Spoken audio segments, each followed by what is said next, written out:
early 1980s, the west coast of the United States was shaken by a string of disappearances and murders that would eventually reveal one of the most terrifying serial killers of the time.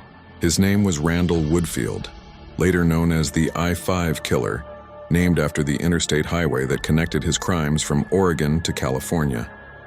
Randall Woodfield grew up in a seemingly normal middle-class household in Salem, Oregon.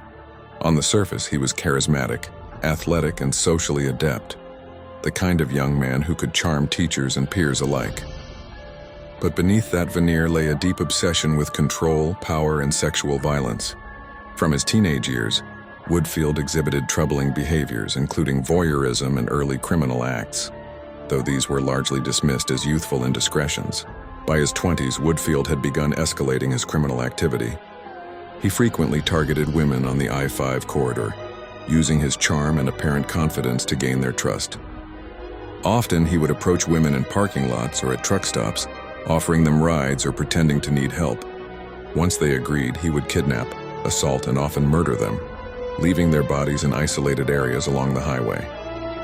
What made Woodfield particularly dangerous was his methodical planning.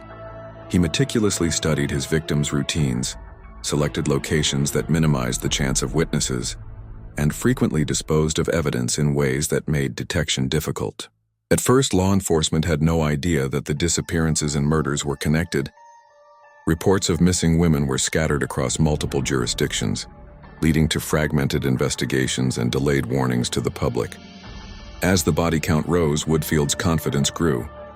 He sometimes returned to crime scenes, observing law enforcement's reactions, a macabre form of control that underscored his audacity.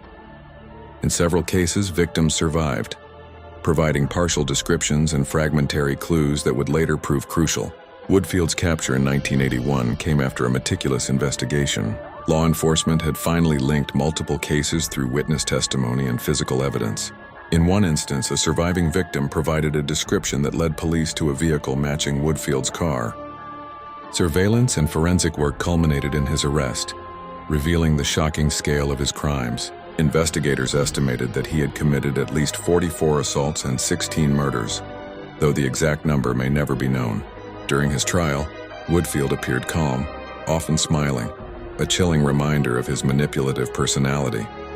He was eventually convicted on multiple counts of murder and sexual assault, and sentenced to life in prison without parole, later receiving additional life sentences for other convictions. Woodfield died in prison in 2003, his crimes leaving a lasting scar on the Pacific Northwest.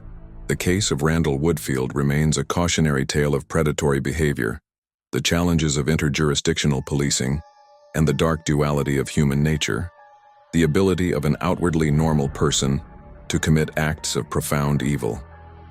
His story is studied by criminologists and law enforcement alike, serving as both a grim warning and a lesson in persistence, investigation, and the importance of connecting seemingly isolated events.